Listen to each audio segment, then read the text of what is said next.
किस्मत और मेहनत दोनों में एक फर्क है। किस्मत वो दिलाती है जो लिखा होता है, लेकिन मेहनत वो दिलाती है जिसको लिखा भी नहीं जा सकता। पेड़ पर अगर पत्ते ज्यादा लग जाए तो उसकी टहनियां टूटने लग जाती हैं। वैसे भी इंसान को औकात से ज्यादा मिल जाए वो रिश्ते को ही तोड़ना शुरू कर देता है। नमस्कार दोस्तों, मैं आपका अपना ज्योतिष मित्र एडी शास्त्री और मेरे YouTube चैनल नक्षत्र एस्ट्रो वर्ल्ड में आप सभी का हार्दिक स्वागत, अभिनंदन। दोस्तों, आज का ये जो ज्योतिष का कार्यक्रम है, ये जो राशिफल है, ये मकर राशि वाले जातकों के लिए खास है। और ये जो राशिफल है आपकी जन्म की राशि चंद्र राशि पर आधारित है, मून साइन पर आधारित है। अगर आप अपनी जन्म कुंडली का विश्लेषण करवाना चाहते हैं, मेरे साथ चर्चा करना चाहते हैं, तो सिर्फ वीडियो के और चैनल के डिस्क्रिप्शन में मेरे कॉन्टेक्ट नंबर हैं, आप मेरा संपर्क कर सकते हैं। दोस्तों, मार्च 2024 आने वाला महीना मकर राशि वाले जातकों के लिए कैसा रहेगा? क्या होगा इस महीने में आपके जीवन के लिए? क्या बदलाव होगा इस महीने आपके जीवन के लिए, आपके भाग्य के परिवर्तन के लिए, आपके जीवन के निर्माण के लिए? वो ऐसी कौन सी शुभ घटनाएं होगी जो घटित होगी आपके जीवन में मार्च 2024 में? तो मकर राशि वाले जातकों के उनके करियर के लिए, उनकी शिक्षा और स्वास्थ्य के लिए, उनके दाम्पत्य जीवन के लिए, उनके रोजगार के लिए, उनके प्रणय संबंधों के लिए, संतान के लिए, नौकरी के लिए, उनके व्यवसाय के लिए और विशेष करके उनके भाग्य, करियर और बिजनेस के लिए आने वाला मार्च का महीना कैसा रहेगा? दोस्तों, सबसे पहले बात करेंगे कि नवग्रह किस प्रकार सुफल देने में सक्षम होंगे आपकी राशि के हिसाब से। आपकी जन्म कुंडली में ग्रहों की स्थिति किस प्रकार है मुझे नहीं पता, लेकिन गोचर की कुंडली के हिसाब से, आपकी राशि के हिसाब से नवग्रह किस प्रकार सुफल देने में सक्षम होंगे, नवग्रहों की स्थिति किस प्रकार होगी, ये सब आज जानेंगे, समझेंगे और अंत में बताऊंगा अचूक उपाय। तो वीडियो पर आप अंत तक बने रहें। जैसे ही मार्च महीने की शुरुआत होगी आपके लिए ग्रह गोचर की स्थिति ठीक इस प्रकार रहेगी। दोस्तों, आपके लग्न के स्वामी बनते हैं शनिदेव, और शनिदेव आपके द्वितीय भाव में विराजमान रहेंगे, अपनी मूल त्रिकोण राशि में कुंभ राशि में विराजमान रहेंगे। 14 मार्च तक सूर्य भी शनि के साथ विराजमान रहेंगे और 7 मार्च तक बुध सूर्य और शनि के साथ विराजमान रहेंगे। तो त्रिग्रही योग यहां पर बनेगा आपके धन भाव के अंदर। राहु देव आपके तीसरे भाव में मीन राशि में विराजमान रहेंगे। वही देवगुरु बृहस्पति आपके चतुर्थ भाव में मंगल की राशि, अपने मित्र ग्रह की राशि में विराजमान रहेंगे। और केतु आपके अष्टम भाव, आपके नवम भाव में, आपके भाग्य स्थान में विराजमान रहेंगे। वही मंगल और शुक्र आपके लग्न भाव में विराजमान रहेंगे। तो इस प्रकार ग्रह गोचर की स्थिति आपके लिए मार्च के महीने में रहेगी। अब सबसे पहले बात करेंगे आपके स्वास्थ्य की, क्योंकि पहला सुख निरोगी काया, शरीर को सबसे पहले प्राथमिकता दी गई है, इसीलिए लग्न भाव को हमारा तन भाव कहा जाता है। दोस्तों, लग्न का मतलब क्या होता है?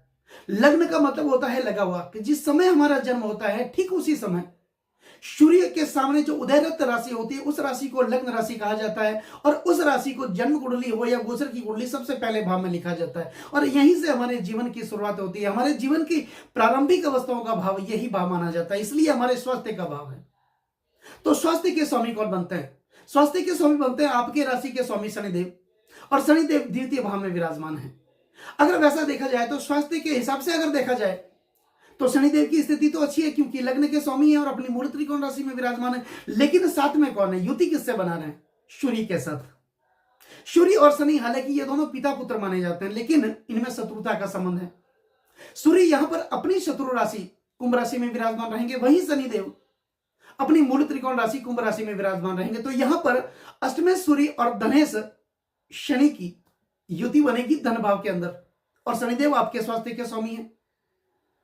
इस समय शनि अपनी अवस्था में भी चल रहे हैं, तो स्वास्थ्य में थोड़ी सी दिक्कतें आपको दे सकते हैं। एंजाइटी, डिप्रेशन, माइग्रेन, हेडेक, इस तरह की छोटी मोटी समस्याएं शनिदेव आपको दे सकते हैं। कब तक? 14 मार्च तक। 14 मार्च के बाद सूर्य और शनि का जब साथ छूट जाएगा तो इस तरह की समस्याओं का अंत होता हुआ दिखाई देगा। अत्यधिक भागदौड़, मानसिक परेशानियों का शिकार आप हो सकते हैं, क्योंकि शनि कर्म के कारक हैं, न्याय के देवता। आपको ज्यादा से ज्यादा कर्म करवाएंगे, ज्यादा से ज्यादा मेहनत करवाएंगे और आगे बढ़ने का प्रयास करवाएंगे। और आगे बढ़ने के चक्कर में ऐसा ना हो कि आपका स्वास्थ्य ही बिगड़ जाए, इस बात का विशेष ध्यान आपको रख करके चलना है। कब तक? 14 मार्च तक। जब तक शनि और सूर्य साथ में रहेंगे। अब बात करते हैं आपके शिक्षा की, आपकी पढ़ाई की। यदि आप पढ़ाई कर रहे हैं या आपके बच्चे एजुकेशन कर रहे हैं, पढ़ाई कर रहे हैं, तो उनके लिए यह महीना, मार्च का महीना कैसा रहेगा? दोस्तों, आपके पढ़ाई का जो भाव माना जाता है वो पंचम भाव माना जाता है। पंचम भाव विद्या, बुद्धि और संतान का भाव माना जाता है, प्रणय संबंधों का भाव माना जाता है, प्रेम प्यार का भाव माना जाता है, और विशेष करके ये भाव संचित कर्म का भाव माना जाता है। संचित कर्म का मतलब होता है कि जो हम कर्म करके आए हैं, हमारा जो बैलेंस पड़ा है, उस कर्म के हिसाब से वर्तमान के हमारे भाग्य बनते हैं। तो पंचम भाव के स्वामी, शिक्षा के भाव के स्वामी बनते हैं शुक्र, और शुक्र इस समय आपके लग्न भाव में मंगल के साथ बैठे हैं। हालांकि शुक्र शनि की राशि मकर राशि में बैठे हैं, तो इनकी स्थिति अच्छी है। शनि की दो राशियां मानी जाती है, मकर राशि और कुंभ राशि। दोनों राशियों में से कोई भी एक राशि अगर लग्न भाव में विराजमान होती है तो शुक्र केंद्र और त्रिकोण के स्वामी बनकर के योग कारक माने जाते हैं। तो मंगल तो आपके लिए योग कारक हैं और पंचम भाव के स्वामी हैं, शिक्षा के भाव के स्वामी बनकर के आपके लग्न भाव में विराजमान, लेकिन साथ में मंगल भी बैठे हैं। मंगल शुक्र ये दोनों कामुकता के ग्रह माने जाते हैं, अग्रेशन के ग्रह माने जाते हैं। तो यहां पर पढ़ाई के लिए शुक्र के हिसाब से अगर देखा जाए तो बढ़िया है। आप ज्यादा से ज्यादा आपका ध्यान पढ़ाई में लगेगा, आपकी निर्णय शक्ति का विकास होगा, और एक अच्छा निर्णय शुभ समय पर, सही समय पर सही निर्णय आपके व्यक्ति के जीवन में बदलाव ला सकता है। तो शुक्र के हिसाब से पंचमेश की स्थिति अच्छी है, लेकिन साथ में मंगल भी है। ये थोड़ा तनाव दे सकते हैं, डिप्रेशन दे सकते हैं, उग्रता दे सकते हैं। और वैसे भी मंगल रज के कारक माने जाते हैं, अग्नि प्रदान कर माने जाते हैं।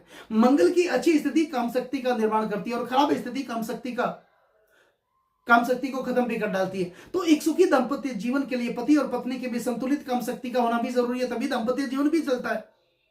और यहां पर मंगल शुक्र के साथ रहेंगे, और शुक्र आपके शिक्षा के स्वामी बनते हैं। तो यहां पर निर्णय शक्ति को थोड़ा प्रभावित कर सकते हैं, और अच्छा सही समय पर सही निर्णय हमारे व्यक्तित्व को बदल सकता है, हमारे जीवन को बदल सकता है, हमारे भाग्य में कुछ न कुछ विशेष परिवर्तन ला सकता है। आपको पता होगा, जब हम सड़क पर चलते हैं तो ज्यादातर जो गिलहरी होती है, एक जानवर होता है, वही मरी हुई पाई जाती है। ऐसा क्यों होता है? क्योंकि जब भी वो गाड़ी की आवाज सुनती है तो कंफ्यूजन भरी स्थिति उसमें आ जाती है, न वो इधर जाती है ना इधर जाती है, बीच में चक्कर लगाती रहती है और पहिए के नीचे आ जाती है। वैसी स्थिति यहां पर शुक्र और मंगल की युति से बन सकती है कि हम अपना निर्णय नहीं ले पाते हैं, और निर्णय क्षमता के प्रभावित होने के कारण हमारा समय गुजर जाता है। अब बात करते हैं हमारे प्रणय संबंधों की, प्रेम प्यार की। तो प्रणय संबंधों और प्रेम प्यार का जो भाव बनता है वही बनता है कुंडली का पंचम भाव, और पंचमेश बनते हैं शुक्र, जो कि लग्न भाव में विराजमान है। तो प्रेम प्यार के हिसाब से अगर देखा जाए तो ठीक है, आप किसी से प्रेम में जुड़ेंगे। जहां आप कार्य करते हैं, नौकरी करते हैं, वहां पर आपका किसी से प्रेम हो सकता है, आप प्रेम के बंधनों में बंध सकता है, लेकिन वहां पर थोड़ी तनाव की स्थिति उत्पन्न हो सकती है। क्योंकि अक्सर आपने देखा होगा, मंगल ये भी कामुकता के ग्रह माने जाते हैं, और शुक्र भी कामुकता के ग्रह माने जाते हैं। और ये दोनों ग्रह जब युति बनाते हैं तो प्रेमी जो जीवन होते हैं, प्रेमी युगल होते हैं, उनके अंदर सिर्फ भावना, आवेग और अनुभूति ही अपना अभद्र अभिनय करती हैं। फिर वो समाज की परवाह नहीं करते हैं, परिवार की परवाह नहीं करते हैं, किसी की परवाह नहीं करते हैं। उसके अंदर सिर्फ भावना, आवेग और अनुभूति उसी की होती है, और वो समाज की, परिवार की बगावत करके भी वो शादी कर लेते हैं, भाग करके चले जाते हैं। ऐसी स्थितियां शुक्र और मंगल की युति से बनती हैं। तो विशेष सावधान होकर के आपको रहना है, दिमाग को थोड़ा कंट्रोल बना करके रहना है, मन को आप शांत बना करके रखें। अब बात करते हैं आपके वैवाहिक सुख की। दोस्तों, वैवाहिक सुख का भाव बनता है कुंडली का सप्तम भाव बनता है, और सप्तम से यहां बनते हैं चंद्रमा। चंद्रमा मन के कारक माने जाते हैं, लेकिन चंद्रमा की गति सबसे तेज है, वो 2.25 दिन में ही अपनी राशि को बदल देते हैं। यहां पर सप्तम भाव वैवाहिक सुख का भाव, दाम्पत्य जीवन का भाव बनता है। दशम से दशम होने के कारण आपके कार्य क्षेत्र का भाव, आपके व्यापार का भाव माना जाता है, आपकी भागीदारी का भाव माना जाता है।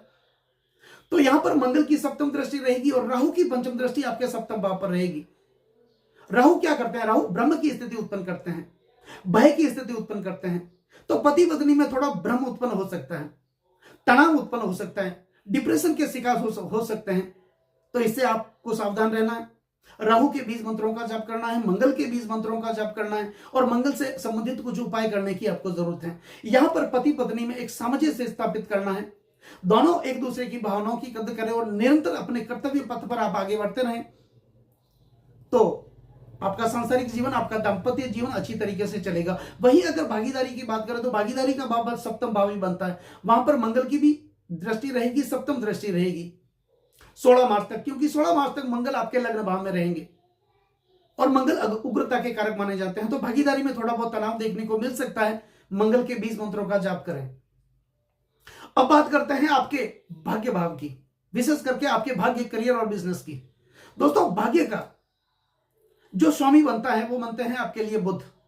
भाग्य का जो भाव होता है वो कुंडली का या गोचर की कुंडली का 9वां भाव बनता है और 9वें भाव के स्वामी यहां बुध बनते हैं। और बुध कहां बैठे हैं? आपके द्वितीय भाव के अंदर। 7 मार्च तक आपके द्वितीय भाव में रहेंगे। तो भाग्य की स्थिति तो अच्छी है, 7 मार्च तक बहुत अच्छी है। आपको भाग्य का साथ मिलेगा, कर्म का साथ मिलेगा, पिता के साथ जो वैमनस्य चल रहा था वो दूर होगा, तनाव दूर होगा और पिता से आर्थिक सहयोग की प्राप्ति होगी और भाग्य का पूरा पूरा साथ मिला। जो रुकावटें आ रही थी कार्य में वो रुकावटें आपकी दूर होगी। लेकिन 7 मार्च तक विशेष करके भाग्य आपका साथ देगा। लेकिन 7 मार्च के बाद बुध अपना राशि परिवर्तन करेंगे और आपके तीसरे भाव में चले जाएंगे। वहां पर राहु और बुध की युति बनेगी जिससे जड़त्व योग का निर्माण होगा। जड़ बुद्धि दोष उत्पन्न होगा आपके लिए। जड़ बुद्धि दोष का मतलब होता है कि हमारे निर्णय क्षमता को प्रभावित करने वाला, हम कंफ्यूजन भरी स्थिति में हो जाते हैं कि ये करूं वो करूं, ये करूं तो मेरे साथ ये ना हो जाए, अगर मैं वहां जाऊं तो मेरे साथ ये नहीं कर दे, मेरे दुश्मन मेरे साथ ये नहीं कर दे। इस तरह की भ्रम की स्थिति उत्पन्न कर सकते हैं। और राहु तो वैसे भी भय और भ्रम की स्थितियां उत्पन्न करते हैं, लेकिन अग्रेशन को भी बढ़ाते हैं। आपके पराक्रम भाव में राहु बैठे हैं, तीसरे भाव में बैठे हैं और तीसरे भाव में राहु का रहना अत्यंत शुभ माना जाता है। और अपने अपने अपने शुक्र की राशि में, अपने गुरु की राशि, उच्च राशि में बैठे हैं। तो यहां पर पराक्रम तो बढ़ेगा, आपका साहस तो बढ़ेगा, आत्मविश्वास भी बढ़ेगा और फुल कॉन्फिडेंस के साथ आप अपने कर्तव्य पथ पर आगे बढ़ते चले जाएंगे। तो करेंगे तो सही, लेकिन उसके साथ अग्रेशन भी हो सकता है, कुछ मानसिक चिंता भी बन सकती है, क्योंकि यह राहु का अशुभ प्रभावी होता है जिसके कारण आपकी निर्णय क्षमता प्रभावित हो सकती है। उसके बावजूद भी बुध भी साथ रहेंगे और बुध आपके भाग्य से, और हालांकि बुध की सप्तम दृष्टि आपके भाग्य स्थान पर रहेगी, बुध की अपनी राशि पर रहेगी।